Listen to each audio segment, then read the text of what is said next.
قیامت کے دن ایک بے نمازی عورت کو اللہ کے حضور پیش کیا جائے گا.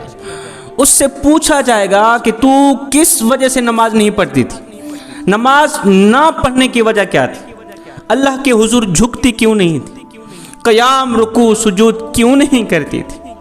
اب وہ بے نمازی عورت یہ عذر پیش کرے گی کہ میرے شوہر کے کام کاج نے مجھے مصروف کر رکھا تھا, شوہر کے کام کاج کی وجہ سے میں نماز نہ پڑھ سکی, شوہر کے کام کاج کی وجہ سے یہ فریضہ ادا نہ کر سکی. جب وہ یہ عذر پیش کرے گی کہ شوہر کے کام کاج کی وجہ سے میں یہ فریضہ ادا نہ کر سکی, تو میرا اللہ حکم دے گا فرشتوں کو, فرشتوں فرعون کی بیوی آسیہ کو میرے سامنے حاضر کرو. فرعون کی بیوی حضرت آسیہ اللہ کے حضور پیش ہوگی. آسیہ کو دیکھ کر آسیہ کی طرف اشارہ کر کے میرا اللہ فرمائے گا, اے بے نمازی عورت, اس آسیہ کو جانتی ہو؟ آسیہ کا نام سنا تھا, یہ فرعون, ظالم فرعون کی بیوی. یہ بتا کہ تیرا شوہر زیادہ ظالم تھا یا آسیہ کا شوہر فرعون زیادہ ظالم تھا؟ اور فرعون زیادہ ظالم تھا یا تیرا شوہر زیادہ ظالم تھا جو تجھے نماز پڑھنے کے لیے روکتا تھا کہ نماز نہ پڑھو, پہلے میرا کام کرو, پہلے میری خدمت کرو, پہلے میرا فریضہ ادا کرو, پہلے میرے حقوق ادا کرو, نماز نہ بھی پڑھو تو کوئی بات نہیں. اور جو ظالم فرعون تھا اس کی بیوی نے بھی نماز نہ چھوڑی, تو مسلمان کی بیوی ہو کے نماز چھوڑ دی. ظالم فرعون کی بیوی نے, شوہر ظالم ہے, کافر ہے, خود کو خدا سمجھتا ہے, اس نے بھی نماز نہیں چھوڑی, وقت پر نماز پڑھتی رہی.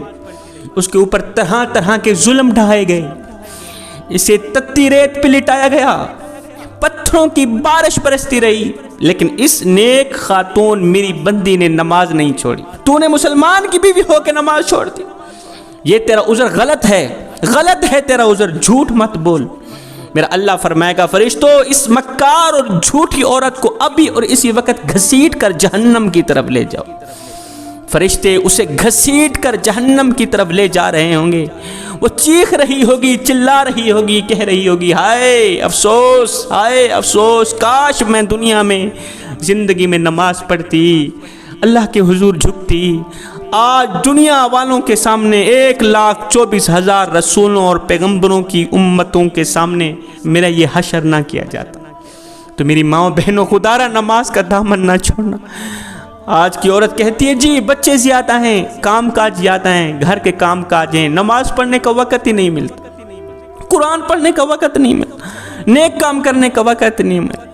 میں کہتا ہوں میری ماں بہنوں بیٹیوں, آؤ میں تمہیں سیدہ فاطمہ الزہرا کی چوکھٹ پر لے جاؤں. حسنین کریمین کی تربیت بھی ہو رہی ہے, مولا علی کی خدمت بھی ہو رہی ہے, مہمانوں کو کھانے بھی کھلائے جا رہے ہیں.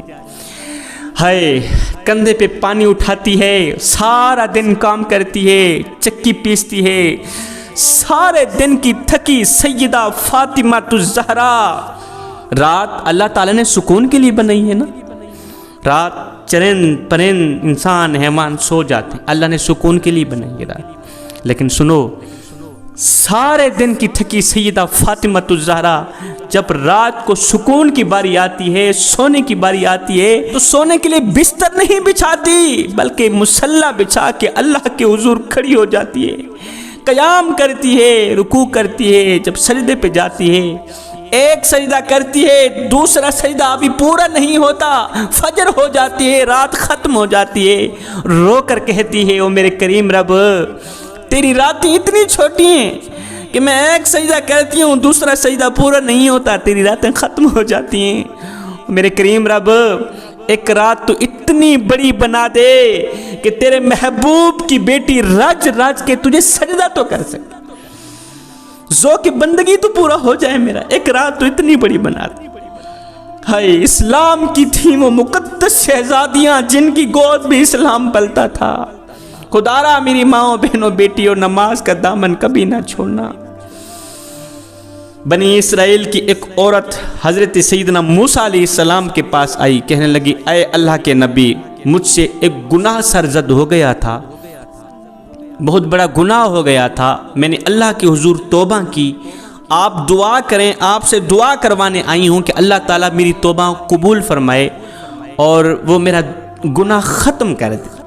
میں نے توبہ کی ہے، دعا کریں اللہ تعالیٰ میری توبہ قبول فرمائے۔ اللہ کے نبی حضرت موسیٰ علیہ السلام نے پوچھ لیا تو نے کون سا ایسا گناہ کیا تھا جس کی توبہ کی قبولیت کے لیے اتنے دور سے میرے پاس آئی ہے دعا کرانے کے لیے؟ اس عورت نے کہا کہ میرا گناہ یہ تھا، مجھ سے زنا ہو گیا تھا، زنا ہوا، مجھے حمل ٹھہرا، ایک بچہ پیدا ہوا۔ جب بچہ پیدا ہوا تو میں سوچنے لگی جب گرد و نواح کی عورتیں دیکھیں گی تو کیا کہیں گی، میں ذلیل و رسوا ہو جاؤں گی، میرے اوپر تہمت لگائیں گی، مجھے پتہ نہیں کن نظروں سے کن نگاہوں سے دیکھیں گی۔ تو میں نے کیا کیا، اپنے اس گناہ کو چھپانے کے لیے، اپنی اس خطا کو چھپانے کے لیے، اس غلطی کو چھپانے کے لیے میں نے اس بچے کو قتل کیا، قتل کر کے اسے مٹی کے سپرد کر دیا، مٹی کے سپرد کر دیا تاکہ میرا گناہ چھپ جائے، کوئی مجھے دیکھ نہ سکے۔ اللہ کے نبی نے فرمایا اور ظالم عورت یہاں سے دفع ہو جا، نکل جا یہاں سے، میں تیرے حق میں دعا نہیں کرنے والا۔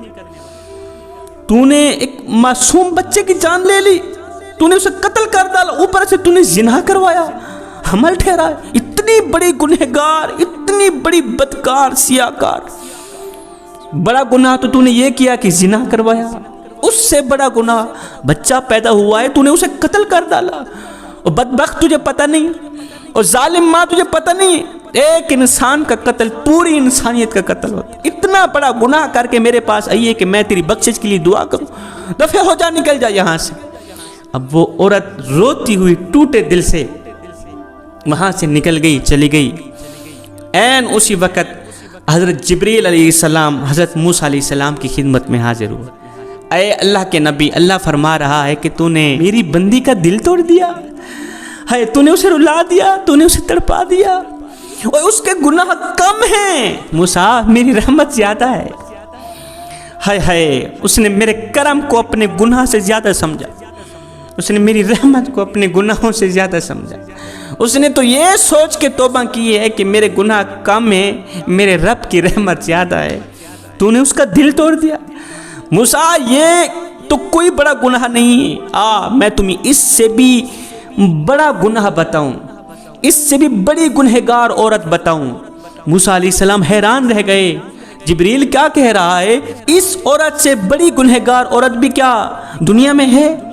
جبریل علیہ السلام نے کہا اے اللہ کے نبی، اس عورت سے بھی زیادہ گنہگار، بدکار، سیاہکار وہ عورت ہے جو نماز نہیں پڑھتی، اللہ اکبر، جو نماز چھوڑ دیتی، جو اللہ کے حضور جھکتی نہیں، اللہ کی نعمتوں کا شکر ادا نہیں کرتی، اپنے قیمتی سر کو اللہ کے حضور جھکاتی نہیں، وہ عورت اس زانیہ عورت سے بھی زیادہ گنہگار ہے۔